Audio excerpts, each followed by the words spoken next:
We've been seeing you here on the new version, the latest version, I should say, of Power. How was this character originally described to you? How was Cooper brought to you, too?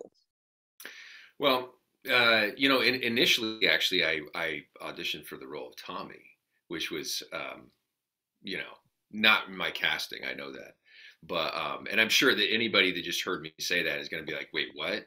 But but that that's what I went in for, and I did my version of Tommy, and then 3 weeks later, I came back and I auditioned for Greg Knox, who was Angela's boyfriend and the FBI guy and then I didn't hear anything for a few weeks, and then finally I got the breakdown for Cooper Sachs, and it said, something along the lines of arrogant. He's a prick. He's highly educated and privileged and all these things, and I was like, well. There you go. That's my casting, which is funny because that's really not who I am. I grew up in a little farm town, um, in a trailer park, no less. But this is how I come across. So that's all that matters in this world, right? When it comes to casting. So, and I've really loved playing the Cooper Sachs. I have relished in the development over time. He started off first 3 or 4 seasons very specific, kind of driven in one direction inside the law. He was a jerk and all that, but he was inside the law and he was just really highly motivated to tear other people down and to get ahead. And he's become like way more complicated than that. Yeah. And even now I've got a love life sort of thing happening too, and now I'm working for the other side. So it's come full circle, and it's been really delicious to sort of jump in and get to wrestle with all these different angles of the character. What continues to challenge you then about portraying him? Well, I would say that every year the writers have been pretty remarkable in adding some new layer. You know, from season 6 of Power, building to the point where I got a gun and went to the club to go kill James St. Patrick. And then Tariq kind of saved me by doing it for me. Um, you know,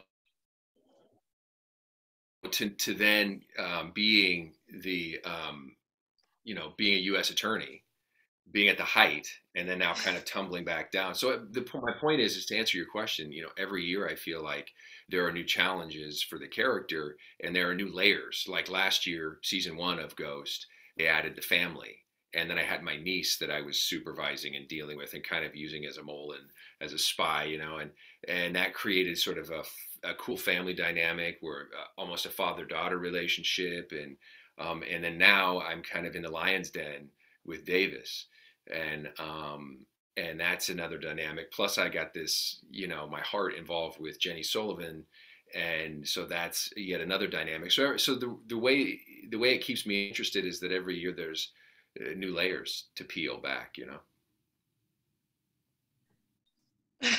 It's just every season it just gets better and better, and I love the differences that change throughout this. You've evolved so deeply.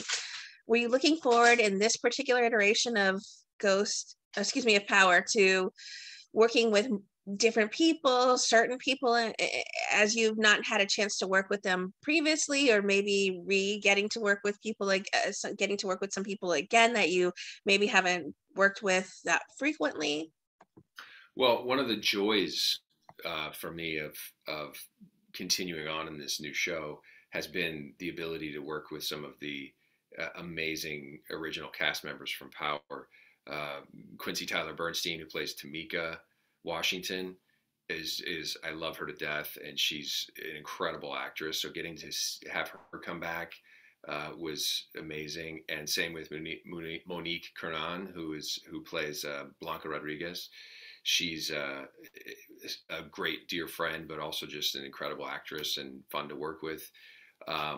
Getting the opportunity to work with Michael Rainey in a new way, as an adult now. And I'll tell you, interestingly, when Courtney Kemp, who created this incredible Power universe, when she came to me and said, as Power was wrapping up, she was like, "Hey, so we're thinking about doing something along the lines of we're thinking about doing a Tariq spinoff, and would you be interested in being involved?" And I was like, "Are you kidding me? 100%." Yeah. Yeah. And then when she walked away, I was like, "A Tariq spinoff? Who wants a Tariq spinoff?" You know, because everybody hated Tariq, and so um, I think that that's one of the things that I've really learned as an artist in this whole process is the writers. It all starts with in the writers' room. These guys are unbelievable at what they do, and obviously the actors end up getting a lot of the credit because we're the ones that are on screen. But the reality is they're back there thinking up these incredible storylines and these characters and these different devices, and there's no, you couldn't convince me at that time that the audience was going to fall in love with Tariq St. Patrick, and she managed to do it. She turned season 6 kind of gently built him into a character that you're like, I may not like what he's doing right now, but I totally get it. He's been betrayed by his dad. He's got all these pressures. He's got all the, you really sort of saw his development. And then stepping into this new show, I feel like it really matched up well with Michael Rainey too, because I feel like he was becoming a man in real life, and then also stepping into the shoes of being, carrying the show. And I think he's done an incredible job. Another point to add is it has been an absolute blast working with Method Man. I love the guy, and I feel like we challenge each other. I feel like we're good sort of yin and yang, sort of Abbott and Costello, and I think he's just great energy, and it's always a great day on set when I get to work with him. This show continues to get so intense, and it's very gritty, and of course there's tons of drama. How do you shake off a long day of shooting? Well, I'm pretty spoiled when it comes to that because I'll go in and out, honestly, if I have like a big day that I have to really put myself out there and emotionally or in terms of just energy, I barbecue is how I how I get back in place. I order some barbecue, way too much for one person, and I dig in and I celebrate. So I celebrate. That's what I do. Not a bad way to shake off a long day. I mean, it's not good for the waistline if you're supposed to keep in character, but I'm sure you hit No, the gym pretty hard. but part of that too is, as you know, here's another new thing that's when it has come to Ghost versus Power is I have this a few kind of intimate scenes now, and so you're right. Like part of it is if I have a scene like that and I've been really on point for weeks, just getting ready to be like, all right, well, I'm going to be half naked and on camera here, and as soon as it's done, it's like, all right, let's get some barbecue. There, So the episodes, like I said, they all seem to stand out, and you have such a great flair for dramatic roles. Is that something that is that genre something that draws you to it, or at this point is it just what you find suits you so much?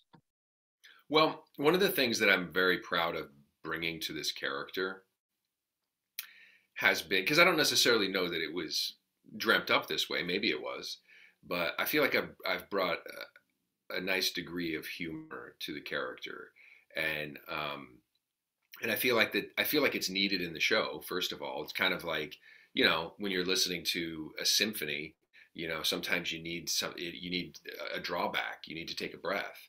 If something's just pushing, pushing, pushing, pushing, sometimes you need to take, okay, wait, okay, take a breath and continue. And I think so sometimes Cooper Sax and a few other characters too, but Cooper Sax can kind of add that breath that's needed, and it's also made him loved and hated. Um, but uh, but I feel like that's something I'm very proud of bringing to the characters is a sense of looking at this a little differently. He's not serious. He's not like he's kind of like sardonic and has a sense of humor. Or I don't necessarily know that Cooper Sacks thinks he's funny. Um, I just think that he, yeah, I don't think he's laughing. I don't think he's telling jokes. I just think he's just smarmy and kind of like the St. Patrick, like don't do anything too St. Patricky. I don't think he's trying to be funny. I just think that's the way he thinks. It's just a quip that comes out in the Yeah, moment. it's just how he is. It's how he's built. The episodes are so good and like must appointment TV watching. What kind of fan reaction have you been receiving to this season so far? Um, I got to tell you, that episode 8, with the dinner scene, the Last Supper scene, was just I think a remarkable episode of television in general. For me, it was one of my favorite episodes of the whole. We did Power, we did like 63. We've done like 83 episodes of this show. I think I've done like about 80 of them, and that one was definitely top 4 best episodes of the show, I think. But the fan reaction has just been really, really amazing. I can't believe the level of engagement we have, the amount of memes that are created off of this show, and the amount of fun that the audience gets. And I really love, it's interesting because I'm a little older than a lot of the cast. I'm 45, so I grew up watching things like The Love Boat and the A Team and the Bill Cosby Show, things like that, where you just would watch the show and then there was no connection to those actors as individuals. It was just like they were on your TV or on your movie screen, and then they went away, and you're like, oh, I really like that show, and there was no concept that you could communicate with that person and actually get a response. And so the fact that we have fans that are, because of the advent of social media and stuff, that we can really connect with people and actually have conversations with people and joke with people and rile people up, is really, really remarkable. It's really fun. And I kind of thought that Ghost was going to have less of an audience than Power, just because I was like, well, we're not going to have Ghost and Tommy and some of those other characters that were a big draw, and it's Tariq and he's kind of unproven. But I mean, I feel like we have maybe even built on the Power audience. I mean, it's just unbelievable. The numbers are unbelievable. I think the show is unbelievable. I'm really proud to be a part of it. The small part of it that I am, and but I'm still here. I'm still kicking. So 9 seasons. We're starting 9 now. It's crazy. What are the other projects you've been busy working on then outside of Power? Yeah, well, I've really been wanting to move in the direction for a while now, and it's just been COVID has kind of slowed some things down. But I have a feature that I'm writing with a guy that I went to college with in London, and he's one of the most incredible actors I've ever witnessed. And he and I are working on a project together, and I want to produce that. I want to stunt cast it basically with some of my connections. I'd like to get some people from the Power universe in it, and go out and make a movie. I did just shoot a really fun zombie apocalypse movie in Hawaii with my wife, which should be coming out around Halloween, I think. And that was a lot of fun. Probably be on Netflix or something like that. Who knows? But so I'm trying to stay busy. It's a crazy world right now. There's so many different avenues. People are there are people that are just famous on Instagram and famous on TikTok that are out here getting their own shows now and stuff. And so it's the Wild West, and I'm kind of right in the middle of it, trying to bend, because that's the thing. As you get older, you're kind of like, oh, who needs TikTok? Who needs And I feel like, well, you better jump on board with these things and utilize them, or else they'll just pass you by. You know. You are an actor and a producer. Do you have any other dreams or other hats you'd like to wear in this industry? Maybe director at some point? I really have zero interest in directing right now. I feel like because of the fact that directing, a really skilled director that understands cinema history and all the different directors and specific shots and the equipment and the lighting and POV and all these different things. I'm a fan of it. I know when it's good, but I wouldn't necessarily know how to recreate that. One thing I do love doing is working with actors. Like I teach acting with Richard Lawson Studios. Richard Lawson, who's an incredible actor and has been for like 55 years. He's my mentor and my wife's mentor for like 23, 24 years now. So we teach at his studio, and I really love working with actors. There's something that to me is just as rewarding seeing somebody else, seeing it click for somebody else, and seeing them advance than doing it myself. You know what I mean? It's I really love seeing other actors do well, and so I'd like to direct actors, but in terms of the technology and the tech and the editing and all the other things that go into it, I'm not going to pretend to to understand all that stuff. And listen, if you have a great DP, a great cinematographer, and great ADs and stuff, they can kind of help support, and you can kind of get the job done. But there are people that are just so much better suited to it than I am. So I love producing, love writing, love acting, love working with actors. I like animating too. So those are kind of my passions. What would you like to say then to everyone who are fans and supporters of the wonderful work that we do get to see you in?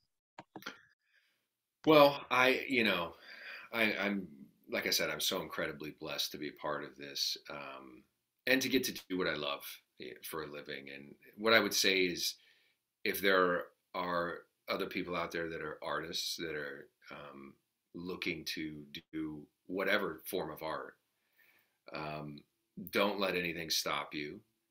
And the the most important thing I think for artists, the hardest thing to get, and you'll appreciate this because I'm sure it's true for you too, is that there's also a business side of it, and you can't ignore the business. We can get so wrapped up in the creative process that we're creators and we're creating in our groups and in our classes, and on paper we're creating, and then we're wondering why we can't pay our bills, And it's like you have to at some point go, I'm really good at something, I'm passionate about something, and I deserve to be paid for this.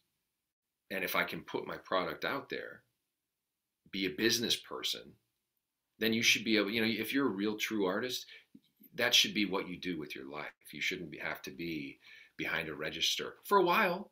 Sure, I waited tables, I built houses, I rebuilt computers, I did all kinds of crazy jobs early on, but those were just to kind of support the art.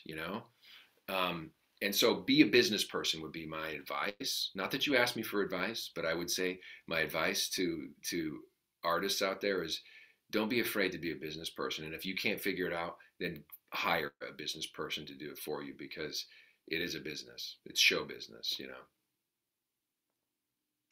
They do have the word business in it for a reason.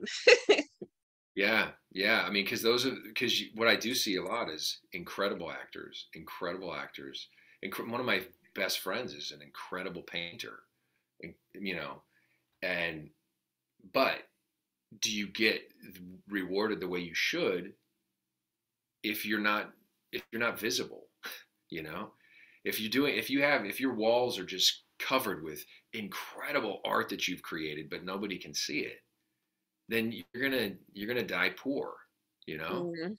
um, you have to find ways to connect and to create a community and to network No, and she to ask favors of people.